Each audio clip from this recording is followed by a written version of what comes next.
Hello दोस्तों, आज आपका इस वीडियो में बहुत बहुत स्वागत है। आज मैं आपको अर्जुन के बारे में एक कहानी सुनाने जा रहा हूँ, जो कि है कि अर्जुन ने अपने शब्दों का मान कैसे रखा। तो चलिए शुरू करते हैं। नारद भगवान विष्णु जी के एक अवतार हैं। उन्होंने पांडवों और द्रौपदी को एक साथ रहने के लिए कुछ नियमों का पालन करने का सुझाव दिया।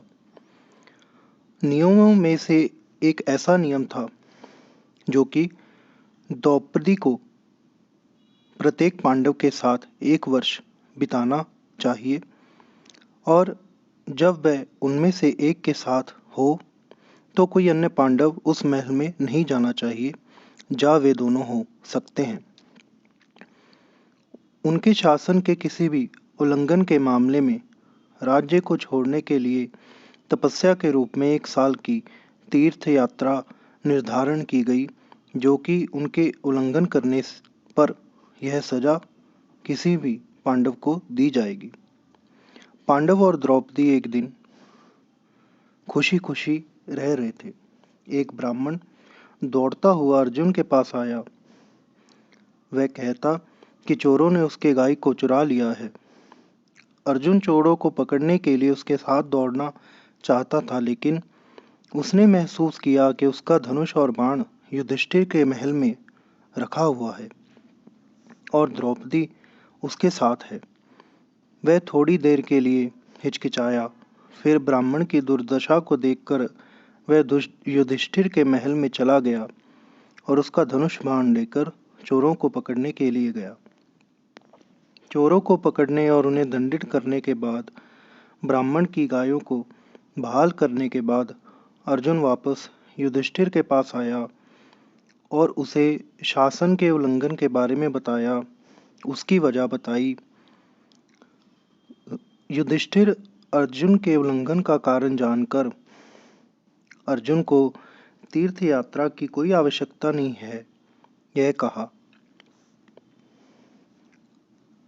क्योंकि अर्जुन के प्रति एक गलती हुई है, वह भी एक अच्छे कारण से हुई है, तो उसे क्षमा करना अनिवार्य है। हालांकि अर्जुन अपनी बात को कभी नहीं छोड़ते। वे तुरंत 1 वर्ष तीर्थ यात्रा के लिए निकल पड़े। शायद इसलिए अर्जुन भगवान श्री कृष्ण के इतने प्रिय सखा हैं। इस कहानी से हमें यह पता लगता है कि अपने शब्दों पर कायम रहना कितना ज़रूरी है, चाहे उसका कोई भी परिणाम क्यों ना हो, कितना मुश्किल ही क्यों ना हो। अर्जुन जानते थे कि नियम को तोड़ने से उन्हें दंडित किया जाएगा, लेकिन फिर भी उन्होंने लोगों की रक्षा करने के लिए दंड को स्वीकार किया। एक राजा अपना कर्तव्य भूल नहीं सकता और किसी भी हालत में उसे पूरा जरूर करता है। किसी भी मनुष्य को सदैव किसी भी आलस्य और किसी भी भय के कारण अपने कर्तव्य से हटना नहीं चाहिए। ऐसे लोगों के लिए पुरस्कार तत्काल कठिनाइयों के रूप में दिखाई देते हैं, लेकिन जीत तो हमेशा सत्य की ही होती है। यह जीत अर्जुन की जो थी, वह अनंत को पाने में रास्ते में सिर्फ एक रोड़े की तरह थी और अर्जुन ने अंत में अनंत को पाया भी।